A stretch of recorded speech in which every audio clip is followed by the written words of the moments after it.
Welcome to Senate Spotlight, a show that takes a closer look at the work of the Hawaii State Senate. Today we have Senator Clarence Nishihara, who represents the areas of Crestview, Pearl City, and Waipahu. Welcome, Senator. Oh, aloha and good morning. Let's catch up a bit. You've been very busy since the 2011 legislative session ended in May. You've been involved in a lot of community events. Tell us about some of them. Well, I've been working with this group of Micronesians and Marshallese, trying to assess what their needs are. So we've been meeting periodically, and we're trying to draw together members of their various church ministers that serve as their leadership, also with the social service agencies and the schools as participants in that. I also have been involved with the climate change. I've been doing something with that as well. And I got recently appointed to that Hawaii Invasive Species Council, so I'll be on that. That should keep me pretty busy. You also got involved with the senior housing food distribution. Right. You know, that's something pretty kind of close to us because it's at in Waipahu, as you can see on the screen, there's food distribution as part of the food bank. The church I belong to, Waipahu United Church of Christ, we are a food bank agency there in Waipahu. And there's two large senior housing buildings that house about a little over 400 people. And you've also helped to keep our water clean. Right. You know, that was with the Lions Club. Pearl City Lions Club had this project where they would mark off storm drains, and that's what you see me doing. It's a logo that says, well, shows a fish, I guess, and it says, don't throw things down the drain or something like that. Unfortunately, people who do that unthinkingly or do it with either pure laziness or other intent, these things end up in our storm drains, eventually flows out to the oceans. And I think people should be more, more concerned about that. Especially since we talk so much about the Aina, I think we shouldn't just speak it, we should live it as well. Right, and it's important to keep our water clean. Exactly. And you also attended an event sponsored by the Weed and Seed program, like a wellness fair? Right. It was a wellness fair, and I attended that. It was a good one because it was held in the parking lot of that Waipahu Town Center. And they had the Farm Bureau people were there, the Weed and Seed people were there, and some of the social agencies, nonprofits. And they provided food that the public could purchase. These were all donated from, primarily from the Waipahu, the Mililani Ag Tech Park, Ag Park. So these are people who are small farmers that sell raise these things and sell it at either the open markets or in some cases they make it to the festival marketplace. Did they have any health information? Yeah, there's quite a bit. Actually, there was also from people in CETAR, the College of Tropical Agriculture. They provide some plants you could take home. They gave you some seeds that you could grow. I got a little packet of seeds that they put into this little pot with some soil, potting soil, and get what hair-like strands of green onions starting to pop up. So along with all the plants and the vegetables, they also offered health information. Right. They gave a lot of health information, which was really good because, you know, sometimes it's hard to get information out to the public because if you try to do it in the evenings, people don't show up. But in areas like this where it's held during the day, it's, you know, there's a parking lot that draws in people from attending some of the other businesses in the area. That it's a good place to draw people together. And you've also you also have your own charity called Books for a Peaceful World. Can you tell us a little about it? Yeah, you know, when after I retired from the DOE, my wife and I visited the Philippines. It was in 2006. we went up through Manila and up through the cities of Lawag, Vigan, and Baguio, coming down. And there's a lot of schools along the way.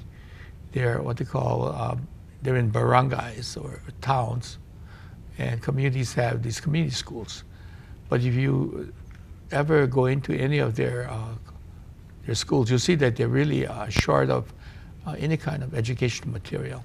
So how many books has your charity donated to the Philippines so far? Oh gosh, let's see. Just off the top of my head, probably easily 14 tons. You know, one of the major projects was collecting books from about 10 schools, I think. We had it stored at the Navy property. The U.S. Navy helped out with that, and some other volunteers. And we stored it there, and eventually a shipment, a Matson container containing about 11 tons of books, was shipped to Manila to be distributed. Since then, I've been working with smaller associations. They either were from Cebu, or they're from not vegan, but Vintar and some others. But these groups will then put the books into what they call, the Filipinos call the balikbayan boxes, which is a box about a cubic yard square. And whatever you can put in, they'll ship it. So they take care of the shipping. So I still go and call the schools, the public schools. So all the discarded books that they need to get rid of. And they're still relatively new. I was surprised how new some of the books were. And they're in math, science, reading, in some cases social studies, music, a whole lot of whatever the books want to, that need to be, I think, redistributed. These get to the Philippines, and I continue to do that. In fact, I've got some more, several schools that are waiting for me to pick their books up. And can anybody donate to your yeah, charity? actually can. In fact, I got some books from a private school, and because they heard about the project. And the schools in the Philippines are more than happy to take them. Some books did go to, I think went to American Samoa, one of those places, through Senator Wakay, who has a project as well to distribute educational materials and medical materials primarily to the South Pacific. All right, so you continue to share the wealth of knowledge then. Yeah, you know, I think there's so much that we have that I think are still usable, and I think we should try and get it to people where people really need them. Mm-hmm. And there are many other ways you keep a pulse on your community and what's going on in your community. And one of them has been through the coffee hours you've been holding. How often do you hold them, and well, what kind of information do you I do a receive? monthly coffee hour. I do the first Saturday of the month. I do it in Pearl City, and so I do it at a couple of McDonald's restaurants there. And the second Saturday, I do it in Waipahu at the Waipahu Don Quixote. We started out doing it at Zippy's, but Zippy's, when they renovated, the people kind of spread out and went to other places. And that's what you see there.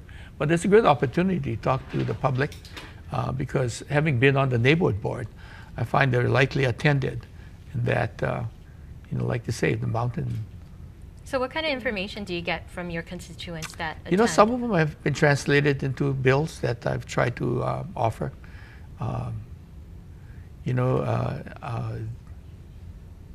a recent one was brought up that about getting,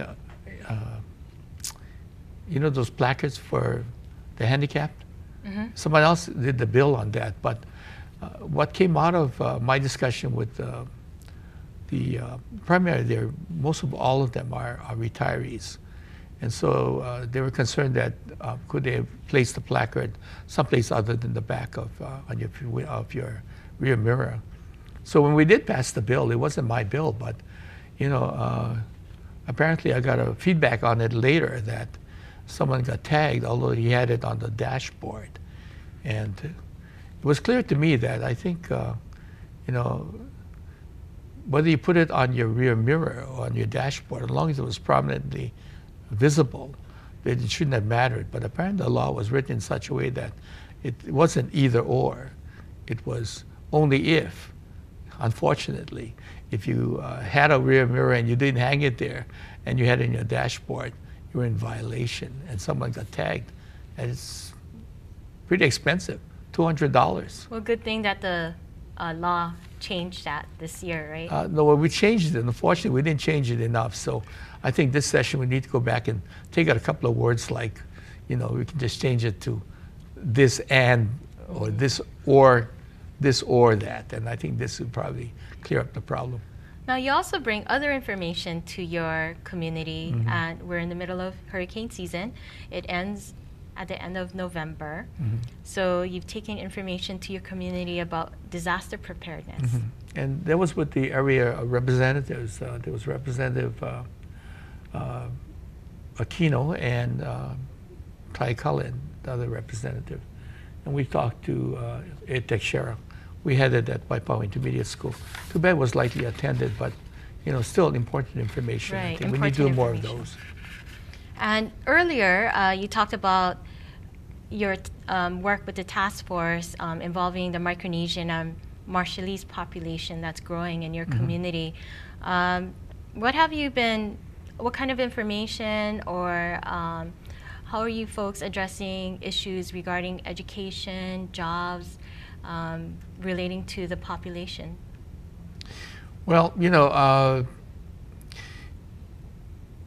that population from the Pacific Islands, they have tremendous problems. They come from school systems that are poorly supported. And so they come here speaking very little English. And so it becomes a problem in the public schools. Also dealing with the parents, how to convey to them the needs of what the school's expectations are. So we're working with that. And the schools are doing some of that. They're doing it on their own. So I think we need to support the efforts that the schools are doing, as well as what the community itself, those communities, need to see as how we can support them. So I think those are the things that we need to continue to work on. And as chair of the Agriculture Committee, you attended a biotechnology conference in Washington, D.C.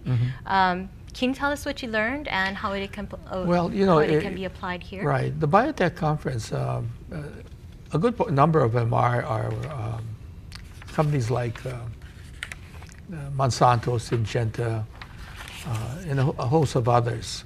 But there are also some large farming operations as well. And they do a lot of research. They also are concerned about invasive species. They're concerned about how the use of pesticides, the viewpoint of the public relative to the goodness or badness of using GMO crops and all of that. But I think we do have some GMO crops there being raised, the corn industry primarily. But you have to look at, and I think it's important that the public gets useful and scientific information, and not without some sort of bias of some point of political point of view. And I think that does a disservice to the public. I don't know if the public realizes that every morning when they eat their cornflakes, a good portion of that has been grown with corn that probably has some GMO in it. And I don't think they'll see them running off to not eat their Wheaties or their frosted flakes or something. And the governor signed a bill into law that relates to biosecurity and inspection. Can you tell us how this bill is supposed to curb the import of invasive species into the state? Well, as some of I'm sure the public might realize that, and the Department of Ag has talked about it a lot, is that they had because the budget shortfalls, they had to cut back on the inspectors. And as a result of that, the lack of inspection has made it more probable than some of these things that we're trying to keep out are coming in. It's more than just the snakes and those kind of things that kind of catch your attention. And as you can see in the picture there, they are snakes that were brought in. And that one, I think, was a Burmese python. Very aggressive, by the way. There was also a boa constrictor that was about 12 feet long in there. But what shocked me was that, there were tanks that had piranha in it. You think about piranha. These get into a water system, so we've got a whole lot of havoc that's caused by it. Yeah. So now let's bring in Brian Miyamoto, the Chief Operating Officer for the Hawaii Farm Bureau Federation. Thanks for joining us, Brian. Thank you for having me on the program. So Brian, can you tell us about some of the issues facing farmers? Farmers face a multitude of issues. Some of the larger issues are land use issues, availability or access to affordable water. We have labor issues, not enough farm labor out there for our farmers. There are transportation cost issues. Farmers need to bring in a lot of inputs from the mainland, so that they have to deal with the transportation costs, and farms from the neighbor islands shipping back to the market here in Honolulu have to deal with the high transportation costs. We also have ag theft and ag vandalism issues that we've recently seen in the news. And then there's some food safety concerns. Actually, there's a Food Safety Modernization Act that was signed into law. So there's some concern with food safety regulations. Senator Nishihara, are there anything that you're working on right now that addresses some of the Farm Bureau's concerns? I've attended some meetings with a group of farmers and partly, a good part organized by Monsanto to support the farmers on ag theft, agricultural theft. So they're setting up an agricultural security watch. Apparently it's going to be more successful, sort of like a neighborhood watch. So they plan to take it to the neighbor islands as well. I think that'll help to have connect up farmers with what's going on in the area, so they can be more alert to what's going on and what kinds of things are being stolen. I recently went out to Waimanalo, and there's a lot of nurseries out there, and they took me on a tour. This group of ladies from the Lani Kailua Outdoor Circle, they're interested about and concerned about what's happening with the farmers out there, about their things being stolen. And it's clear that we need to have a better enforcement, but also we need to have farmers to support each other by reporting incidents as well. And so they're working on that. And so is the police department. They've been charged to help do a better reporting of it and accounting for it. So recently, Hawaii coffee growers protested against Safeway for selling a Kona coffee blend, which in fact contained very little of it. Safeway has agreed to change the labeling of their coffee, but now there is a class action lawsuit against Safeway that has been filed in federal court. So Senator, can you tell us about the law that was signed this year that protects the Kona coffee blend?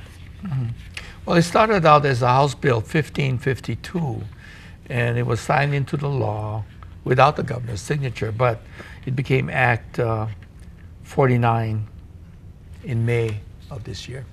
And what it does is that it restricts the use of the geographic origin of Hawaii-grown coffee. Essentially, Kona coffee, you had to indicate on its labeling prominently enough that so the public could see that what they were buying was, the percentage of Kona coffee.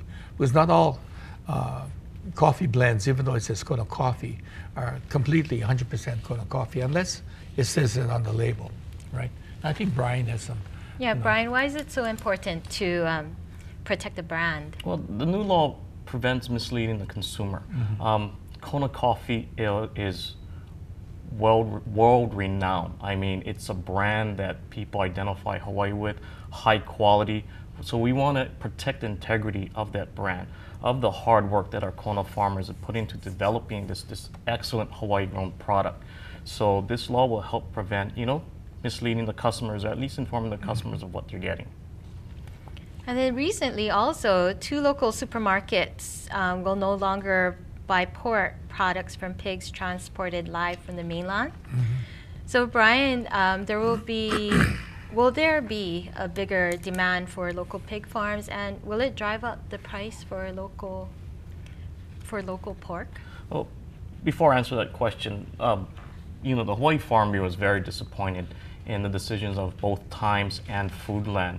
You know, their decision to stop selling, you know, the pork that's imported from the mainland. To answer your question, yes, there will still be a demand for fresh pork. There's only a limited supply of hog farmers here in the state that can fill that. So that would probably drive up the price. But another concern that the Farm Bureau has and the ag industry has is that the pork that Times and Foodland was buying, the local pork, the imported local fresh pork, will probably be replaced by imported frozen pork from the mainland. So when we talk about sustainability, we're actually going backwards by stopping selling the island fresh pork that's being imported. Also, it may impact other livestock operations such as the cattle industry. Without enough throughput that the imported pork was giving for the slaughterhouse here on Oahu, that may force the closure of that slaughterhouse. There's only 2 on the Big Island. If something happens to one of the 2, where are we gonna slaughter and process our cattle? So this may have some unintended consequences, and we don't think it's a good thing. Speaking of the upcoming legislature, it's just around the corner. Brian, is there anything that the Farm Bureau hopes to see this upcoming session?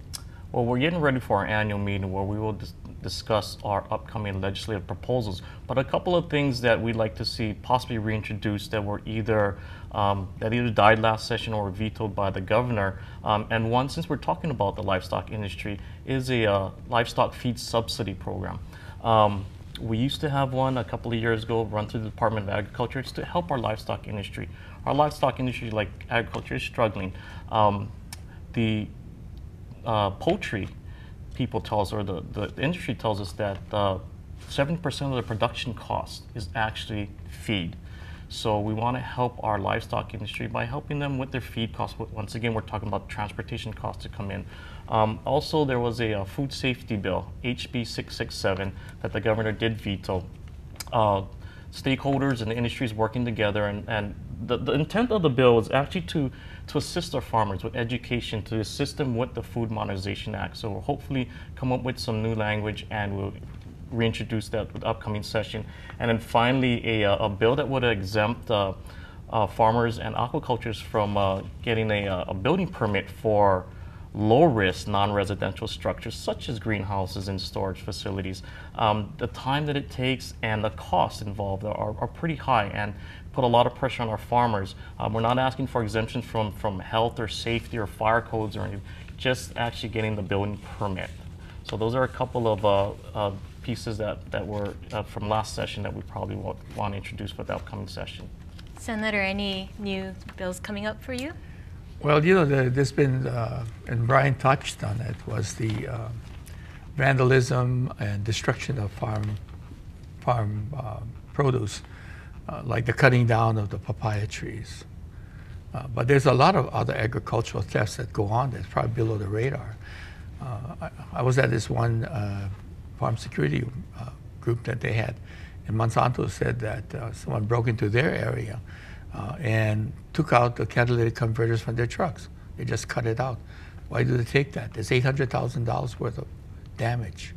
So these, you know, that plus the nurseries, plus the others. So we want to look at some bills that'll kind of, you know, tighten it up and strengthen it better. So there's so much work to be done in preparation for the upcoming session. So Senator, thank you for coming on to Senate Spotlight. Brian, thanks for joining us. Thank you. And we thank you for joining us as well. And don't forget to connect with us on Facebook and Twitter. And once again, thanks for watching Senate Spotlight. See you next time.